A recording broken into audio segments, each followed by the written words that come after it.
Mga kaibigan, mga ka-idol, narito si Fiona para ibenta ang kanilang kalakal dahil mayroon daw silang bibilhing gamot kay Tatay Leo dahil nahimatay siya at nagulungan pa nga ang kanyang paa ng motor at namamaga ito dahil sa kanyang pagtatrabaho sa pagpaparking dito sa harapan ng parisan. At malalaman natin mga kaibigan, mga ka-idol, kung magkano nga ba ang kinikita nila sa pag-iipon ng kalakal ni Fiona at Tatay Leo.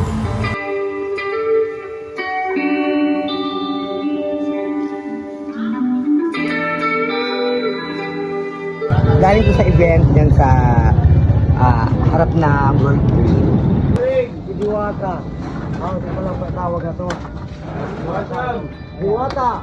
Diwata kalakal. Walang gumagalaw.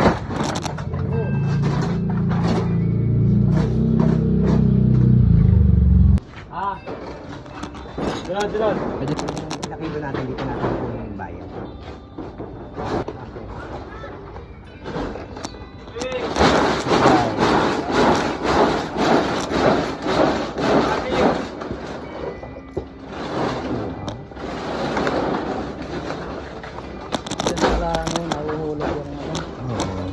Bali ang pinagbantahan natin guys is umabot siya ng 438.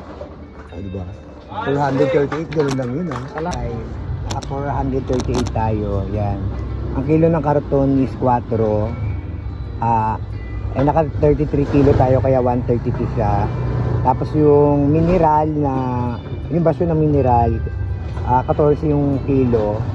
Naka 8.2 tayo kaya 114 siya. Yung inkan naman 60 ang kilo nun, naka 3 kilo tayo kaya 192 siya. Equivalent siya ng 438. So ayun guys, tapos na si Fiona matimbang ng kalakal. So ayun, babalik na siya dun sa kung saan sa nakatira. Yes. Kaya pabalik na kami sa sa parisan ni Diwata. Dahil magpa-parking ka.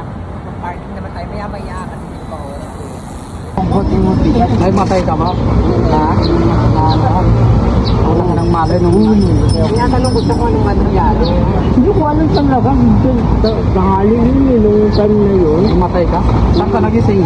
Doon ako nagising, nagpulo, doon nagulat ako na. Ba't ako dito ako nakahiga, kasi nilailit pa ako. Kasi masakit talaga. Mga anong oras yun? Pag may dala akong pagkain sa minsan may gamot akong dalagan. Hindi ako kanya ID. Mga anong oras na yun, mga ganok na ba yun? Hapon? Mainit pa rin mo. Ang inikot talaga. Ano nga kitang dito yung dito? Kaya may yun akong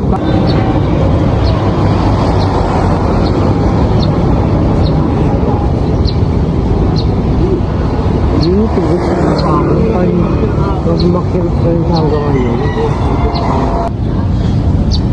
Ano? 138 over 91. Sige pala tumakas. Pag ano, yung di ba ba na ano ako ba 150 over 150 ganun, hindi ako ganun. Oo, palaging ganun. Umabot doon? Palaging ganun. Ay, lahit na yung pala. Hindi ko na nga kayo binabasa kasi sabi nila pag binabasa ko lalo sila mamaga. Nabulungan ng ano? Oo, nung ano lang. Kasi sobrang init ko na saka parang nagigilo ako yung time na yun eh. Pinahilot. Ano ba hindi ko ito? Pinahilot mo na? Oo. So sabi sa akin, pag ano daw, i-check daw. Yung sinigil ka, wala naman sabi ano daw yun, yung pang may ugat. O, bili mo sa gamot. Kaya, huwag daw ako mag-ano, huwag daw magbuhat yung mabibigat. Hindi ba iwasan talaga na